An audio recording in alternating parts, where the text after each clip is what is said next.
have compared quantities by writing ratios in the forms A to B and A:B. A fraction also shows a comparison. So you can write a ratio as a fraction, A over B. So for 10-4 today, we're going to learn about how to write ratios as fractions. It says here that the table shows the number of students who play each instrument in the school band. Write each ratio in 3 ways. So the number of students who play saxophone to the number of students who play the drums. Well, I know saxophone, I have 13 to 10, could be one way to write it.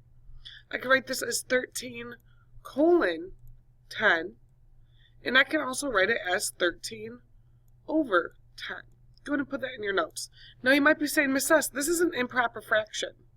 Right, but let's keep in mind that we're comparing the number of people that have saxophones to the number of people that play the trumpet. Okay, so it is okay to have improper fractions for this because we are writing it as a ratio. For B, they want to know the number of students who play flute, so flute is 27, to the total number of students in the band. So now I need to add all of these together, so do it with me. 7 plus 3 is 10, 10 plus 9 is 19, 19 plus 0 is still going to be 19, I need to carry my 1. 1 plus 2 is 3, 3 plus 1 is 4, 4 plus 1 is 5. So if they want to know the number of students who play flute, which is 27 students, to the total number of students in the band, it'll be 27 to 59. Okay, I can also write this as 27 to 59, or 27 over 59. Make sure this is all in your notes.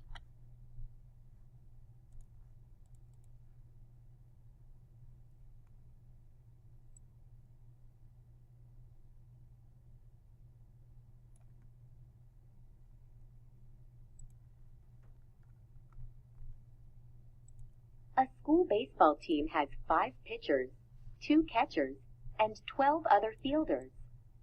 Write the ratio of the number of pitchers to the total number of players in 3 ways. So go ahead and solve this in your notes. There are 5 pitchers, 2 catchers, and 12 other fielders. They want you to write the number of pitchers to the total number of players. Go ahead and solve this in your notes. You can freeze it. I'm moving on.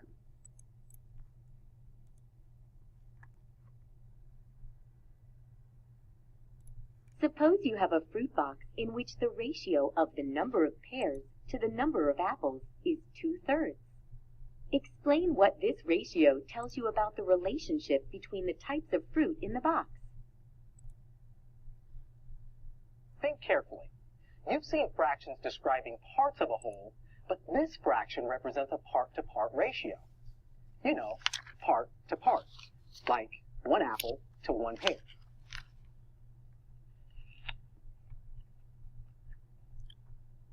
And that part was a chart part. It's brown right there. So what does 2 and 3 represent in this situation? Go ahead and write 2 to 3 sentences about what the 2 means and what the 3 means in this situation.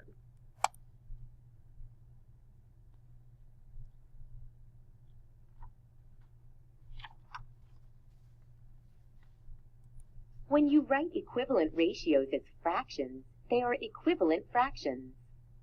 Recall that equivalent fractions are fractions that express the same relationship.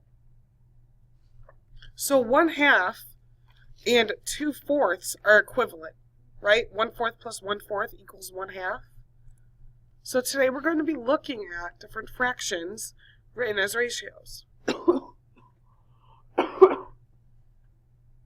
Okay, let's consider something. Why would I want to write a ratio as a fraction? Wait for it. Because then I can use it to write equivalent ratios. So if I look at 10 over 25, think about how I can simplify this fraction. Well, looking at 10 and 25, okay, we can also pull up a multiplication chart. So while looking at 10 and 5, I know that 10 and 5 or 10 and 25 both have a factor of 5. So they can be divided by 5. Well, 10 divided by 5 will give me 2. And 25 divided by 5 will give me 5. Well, how is that going to help me? Let's look at this multiplication chart. Okay, if I have 10 and 25, okay, in simplest form, my ratio will be 2 to 25. Or sorry, 2 to 5. If I know that my ratio in simplest form, guys, is 2 to 5, I can multiply 2 by any number and 5 by that same number and get an equivalent ratio. So again, if I have 10 and 25, and in simplest form, I can divide it by 5, I get 2 to 5. I can multiply those two numbers by any number to get a ratio that will be equivalent to 2 to 5. Okay, so looking at 10 and 25, if I have 2 to 5, let's go ahead back to our lesson. If I have my 2 to 5, I can multiply 2 times 10, and that's 20. And I know I can multiply 5 times 10 and get 50. So 20 over 50 would also be an equivalent ratio to 10 over 25. So here they did the same thing. They decided just to multiply 10 over 25 by 2 at the beginning to get an equivalent ratio. To find equivalent ratios, use the process for finding equivalent fractions. Multiply or divide the numerator and the denominator by the same non-zero number. Basically, that's saying you can multiply or divide the top and the bottom by the same number, any number other than 0, and get an equivalent ratio.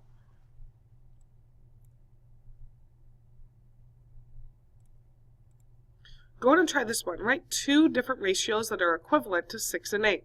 Again, these are both even, so you can divide or multiply by any number other than 0 to get an equivalent ratio. I'm going to move on. Go ahead and pause your screen.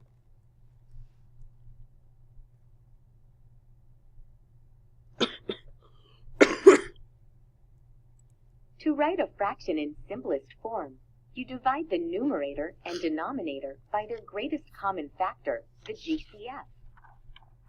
You can use this same process to write a ratio in simplest form. Which ratios are equivalent to 30/45? Drag the ratios to the correct bucket. So looking at 30/45, I know that 30 over 45 can both have 5 took out of them. 30 divided by 5 is 6. 45 divided by 5 is 9. Okay, looking at 6 and 9, what can come out of both 6 and 9? Well, I know 3 can, so 6 divided by 3, this should be in your notes, sorry, that's a bad 3. 6 divided by 3 is 2, 9 divided by 3 is 3. So let's go ahead and look at these. Which of these are equivalent to 30 over 45? Well, I know 6 over 9 is. 2 over 3 is not up here, but 3 over 2 is. That is going to be different because it doesn't have 2 on top and 3 on bottom, so that will not be equivalent. Now we need to look at these and say, okay, well if 2/3 right here is my term in simplest form, okay, I'm going to clear this off and write it again. I need to look at all of these and say, can I get from 2 to 14? Yes. 2 times what is 14? Well, 2 times 7 will give me 14. So if I multiply by 7 here, I must multiply by 7 down here. Well, what's 3 times 7? 3 times 7 is 21. So is 2/3 equivalent to 14 over 21? Yes. Does that mean 31 over 45 is also an equivalent ratio? Yes. So now if I have 35 over 50, I know that this will not be equivalent. Now some of you might be saying, Miss S, I'm just adding 5 here to 30 and 5 here to 50. Why is it not equivalent? Well, if we put this in simplest form, okay, what can come out of 35 and 50? Well, I know 5. 35 divided by 5 is 7. And 5 times what number equals 50? 10. Well, is 7 over 10 equivalent to 2/3? No, and nothing else can come out of 7 and 10, guys. So I know that 35 over 50 is not equivalent to 30 over 45. Let's look at this next one. If I have 100 and 150, they want to know, will that be equivalent to 2/3? Well, let's take a look. If I have 100 and if I have 150, I can divide both of these by 10, meaning the zeros come off at the end. So now I have 10 over 15. What else can come out of 10 and 15? Put it in simplest form. Well, they both have factors of 5. So 10 divided by 5 will give me 2.